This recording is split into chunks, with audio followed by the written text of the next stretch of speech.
On this specific general season unit, we had been chasing some great bucks. In 2018, we noticed two bucks that never left each other's side. They were always very intimate. Neither buck were anything we were interested in that year. In 2019, both bucks showed back up, and we named one Dumps because his front stumped down. Right alongside Dumps was his very intimate buddy.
The 2020 archery season came around, and Dumps and his buddy were back.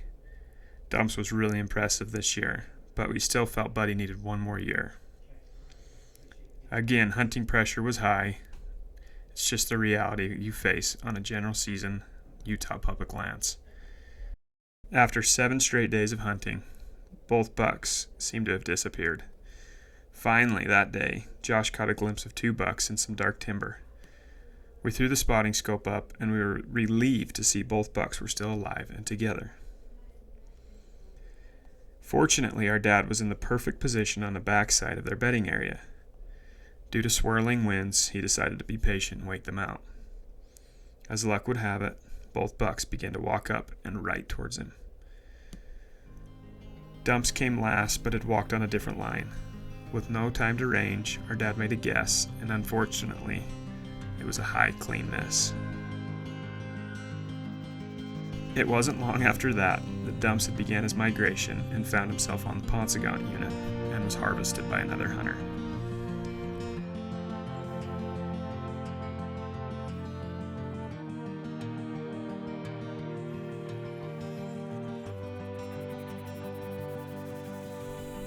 The 2021 season came, and due to Tyrell drawing a Wyoming elk tag, our scouting days were minimal.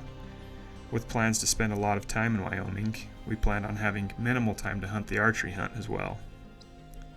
At this point, it was my 6th year hunting this unit, and we felt confident enough to dig up a couple of solid bucks.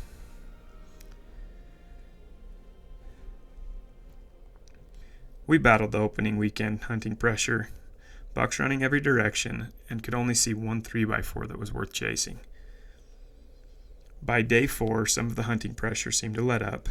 Our dad and Josh had to head back to work, and it was just Ty and I for the next 2 days of hunting.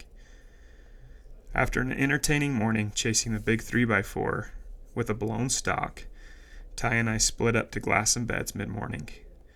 That's when Ty called me. "I don't care what you're doing, you need to get to me right now." As I walked up to a wide-eyed Ty, my jaw dropped as I looked into his scope.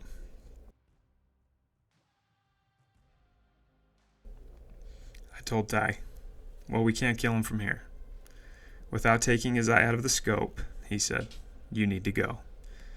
I tried to argue, but like a big brother tends to do, he looked at me and said, "Do as you're told and go." After picking my line, I set off on my stalk. I would have to do a big loop to get 2 draws south of him. What you can't see in the video is that Buddy had gotten up and moved lower into the dark timber. Ty not only couldn't see the buck, but he couldn't see me either. I was going in blind.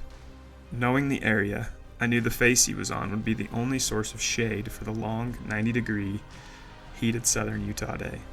I made the game plan that I was going to try and get into his bed from that morning and just prayed he would come back. I got to the ridge above his beds At this point, I was 2 hours into the stalk. I slipped off my pack and boots and began down the face in nothing but my socks. The wind was perfect. I crept slow, a few steps at a time, then glass. 10 yards, glass.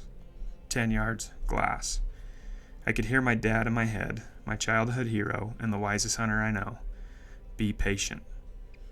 I caught movement down in the bottom of the draw, and to my surprise, another buck was staring at me. I could also see Buddy's rack and some manzanitas eating. I slowly lay down on my back.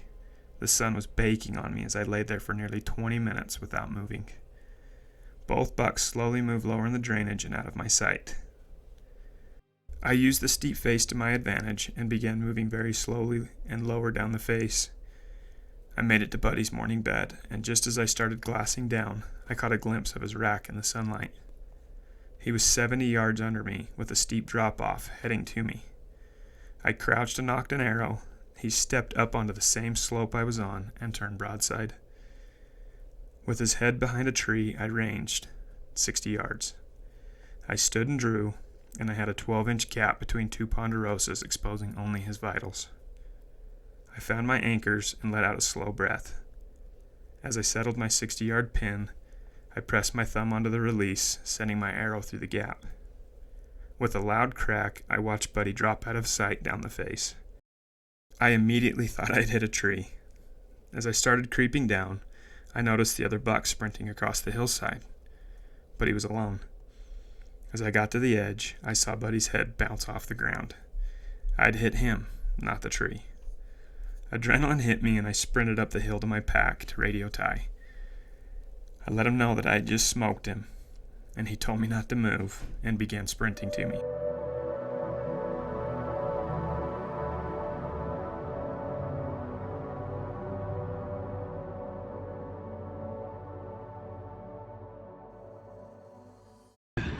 His head was behind it, and I shot right through that gap, and he just fucking boom, boom. Here, watch me. Holy shit, dude. Holy shit. Holy shit, dude. Dude. He ain't 200, he's 199. I told you he was all 190. Dude. That is an absolute freaking giant. I owe you 5. You owe me maybe nothing. 10. I've waited. I mean, specifically. Dude, look at them damn eye guards.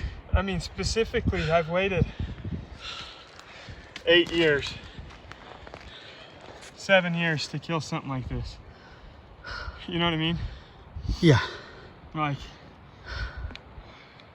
from eating tag soup on a premium limited entry ponds tag in 2017 to this. This is bigger than any buck we hunted on the ponds. Dude, that buck is so gorgeous. Ty, if he's not 200, dude, that buck's I don't care. He's there. He's everything I've ever asked for in a buck. I'm like happy, I'm emotional. I wish Dad was here. I wish Josh was here. It's okay. You're here. That's all that matters. Somebody's here with me. After the photos, the breakdown, and heavy packs loaded, we weren't 45 minutes into the hike back. I heard a voice come across the radio. Somehow, my dad had made the drive to soak in the moment and help us with the long, heavy, hot walk out. A walk I had done so many times after passing on small bucks, blowing stalks, and everything else that can go wrong with bow hunting. I've been shooting a bow since I was 4 years old. Although I've harvested some great bucks with a gun, it had been a lifelong dream to harvest a mature buck with my bow. And on this heavy pack out, I was finally able to close the chapter on this crazy story so many of us call bow hunting.